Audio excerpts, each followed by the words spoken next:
Тема Сүйүнбай Эралиевдин өмүрү жана чыгармачылык жолу. Аягын чапчып буулуккан, атымды алып суулуктан, шашпасаң азга токто деп, сагынар бекем жокто деп, жаш чайган аппак жүзүңдү, жашырдың аттын жалына, жайылып чачың далыңа, жоготпой ошол элесиң, жөнөгөм жоого мен өзүм. Сүйүнбай Эралиев. Экинчи ыры. Билем, азыр ойлуу тиктеп турасың, мага сага тааныш курташ кыласың. Бул мүнөттө болсо дейсиң жанымда, жоодо жүрөм, жокмун, кандай кыласың? Бирок ошо менин колум өңдөнүп, кечки шоокум маңдайыңдан сыласын. Сүйүнбай Эралиев. Азыр Сүйүнбай Эралиевдин сүрөттөрүн көрүңүздөр.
Азыр Сүйүнбай Эралиевдин 100 жылдар мындан кийин да деген ырын угуңуздар.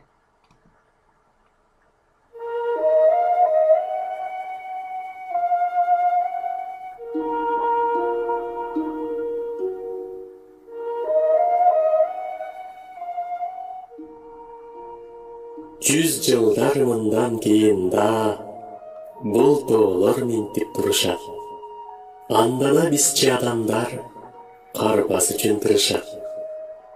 100 жылдар мындан кийин да сүйүүлөр болот ушундай. Ушинтип жерге жаз келип, ушинтип чыгат ушулай.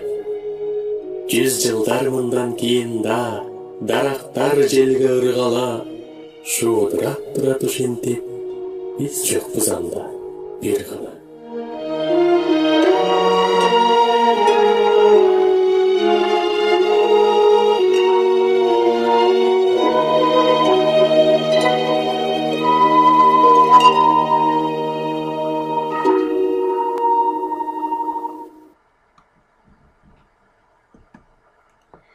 Сүйүнбай Эралиев чыгармачылык ишин улуу атамекендик согуш жылдарында баштаган. Согушта акын 3 жолу катуу жарадар болгон. Согуштан кайтып келгенден кийин 1944-51 жылдары Талас облустук Лениндик туу гезитинин жооптуу катчысы болуп иштейт.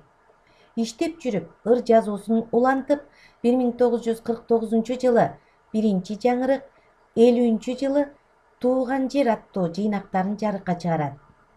1951 жылы Москвадагы партиялык жогорку мектепке кабыл алынып, аны ийгиликтүү бүтүрүп келгенден кийин 1954-59 жылдары Кыргызстан пионери гезитинин жооптуу редактору, 1959-65 жылдары Кыргызстан жазуучулар союзунун катчысы болуп эмгектенет. Азыр Сүйүнбай Эралиевдин 9 майга карата жазган ырын угуңуздар. Аттанган тулган жер үчүн, аттанган котман эл үчүн, koyup eskeri zaman Mına dagы 9-may geldi. Жаркын жаздын коштоосунда акырын. Ал жылдарда бут баспады ай жерде. Баарын кошсо болмок канча чакырым. Жеңиш күнүн күтүп алган кез жакшы. Согуш гана эске чөп кайрада. Ошондо аккан канды, көз жашты бирге кошсо жетмек канча дайрада. Жатты дүйнө канга, жашка бөлөнүп, талаа кыйрап, 1000 миллион эл өлүп, анын орду арам толду кайрадан. Дагы ошончо жаңы балдар төрөлүп. 3 мертебе кайра туруп жараттан, 3 мертебе жоону сүрүп араткан. Тагдырыма мен ыраазы ар качан, экениме жоокер кылып жараткан. Тагдырыма мен ыраазы ар качан, экениме солдат кылып жараткан.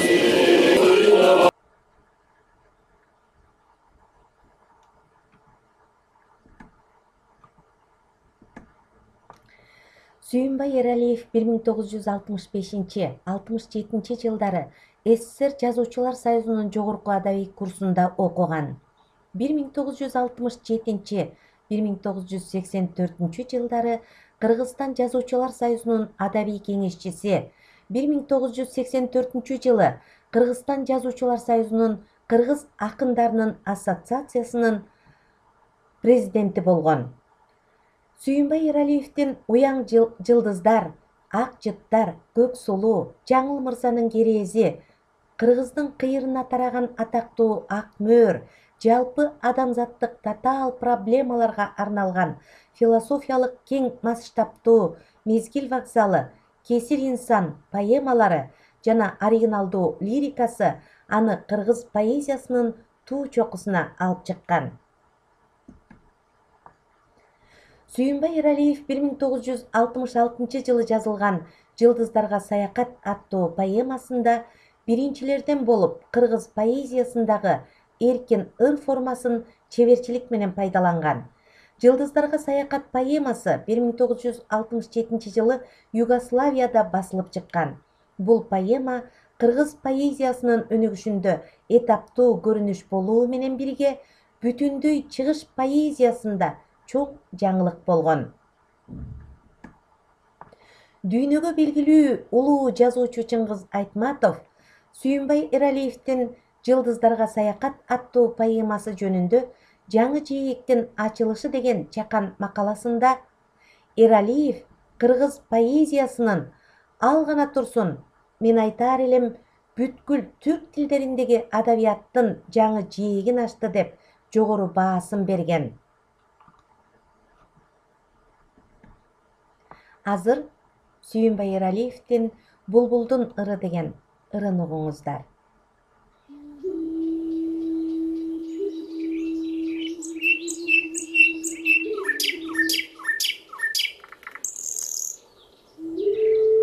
Булбулдун жакшы ырын ук, жаш ырын ук, укканда эске салып турат баарын.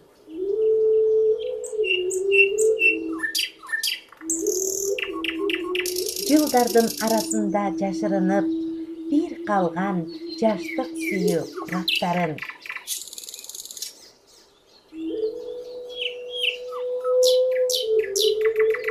Жалындуу көз карашты, ошондогу басканда жай аралап дарактарды.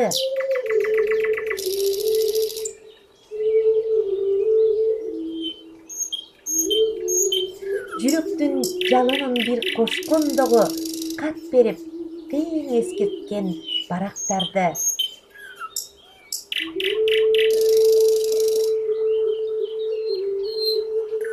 Айылдын артындагы жумшак түнгө акырын ороп коюп өзүңөрдү.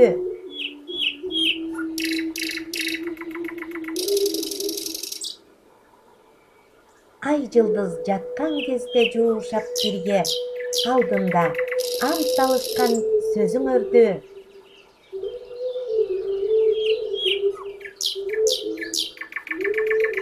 эстетет.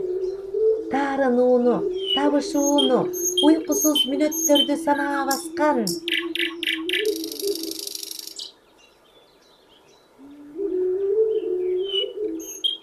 Андагы сенин баскан табышыңды жаз жытын бойдо калган тарабастан.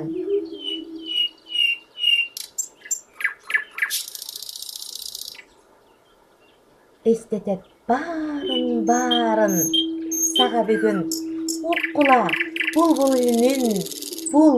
үнүн.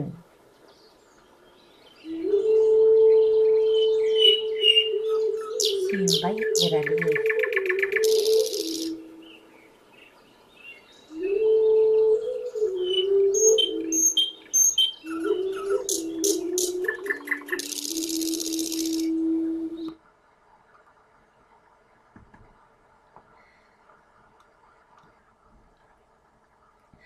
Адабиятчы Кадырбек Матиев акындын Кесир инсан поэмасы жөнүндө жазган макаласында Кесир инсан өзүнүн поэтикасы боюнча кыйла татаал, көп үндүү чыгарма.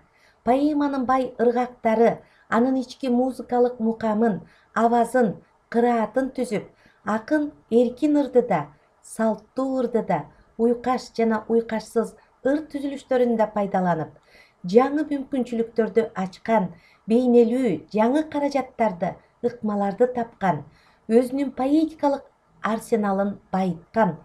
Мындагы ритмдин кыймылы бирде туягы жерге тийбей зымыраган кыргыз тулпарынын учканына окшосо, бирде Дон аргымагынын таскагындай текерең таска катат, бирде жоргонун желишиндей жымылдап сызат деген.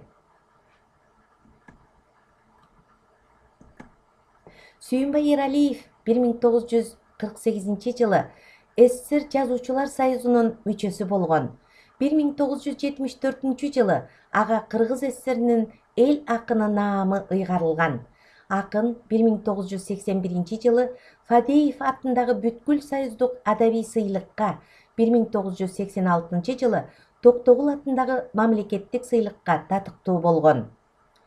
Кыргыз Республикасынын президентинин 2006 жылдын 27 октябрындагы жарлыгы менен Сүйүнбай Эралиевке Кыргыз элинин руханий маданий казынасына кошкон зор салымы, чыгармачылык жана коомдук иштеги жарандык жогорку позициясы үчүн Ак Шумкар өзгөчө белгиси тапшырылып, Кыргыз Республикасынын баатыры деген ардактуу наам берилген.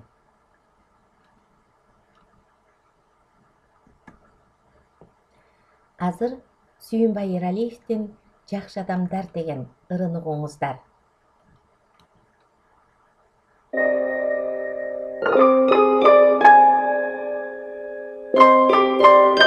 Көп болсо дейин жакшы адам, жер бетинде жашаган, мен аларды көргөндө канча жашка жашарам.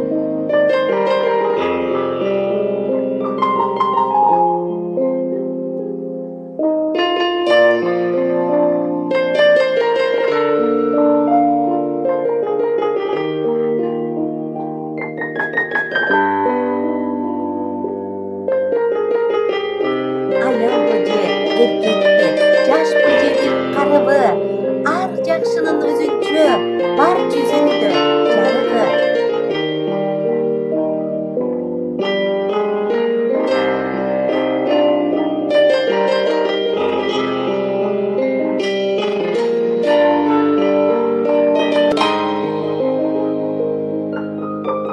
Жакшылар бар ар кандай, чыга калса жолуңан, күн жарык эте калгандай, капа болсоң капаңды окшойт колдон алгандай.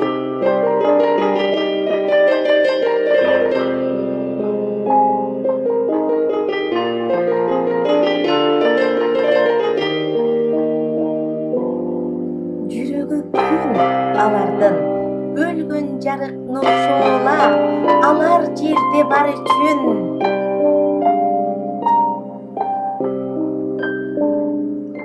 Жеңил бизге жашоодо. Сүйүнбай Эралиев.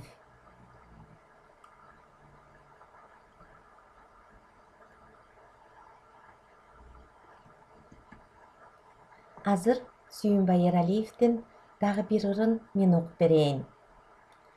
Акым жок өксүп мүчүүгө, акыркы аккуу ырын сен. Ажалым жетсе ичимде, айтылбай калчу сырым сен. Биз өтсөк бизди эстетип, бир жүргөн ушул кез калар. Кечкесин чыгып биз басчу көчөлөр анда эске алар. Биз жокто башка жел согуп, биз жокто түшөр башка кар. Анда да өзүң отурган, адырда кызыл таш калар. Жалп этип учкан учкундай, сүйлөшкөн ынак сөз калар. Санаа жеп иштен кез-кезде, ким издеп бизди көз талар. Адамзат сүргөн өмүрдүн аздыгы буга бир себеп, тийгиче огут теңирдин, кадырды биле жүрсөк эп. Сүйүнбай Эралиев.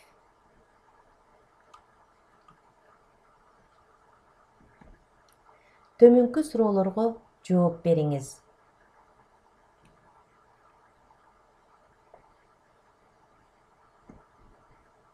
Колдонулган адабияттар. 2021 жыл.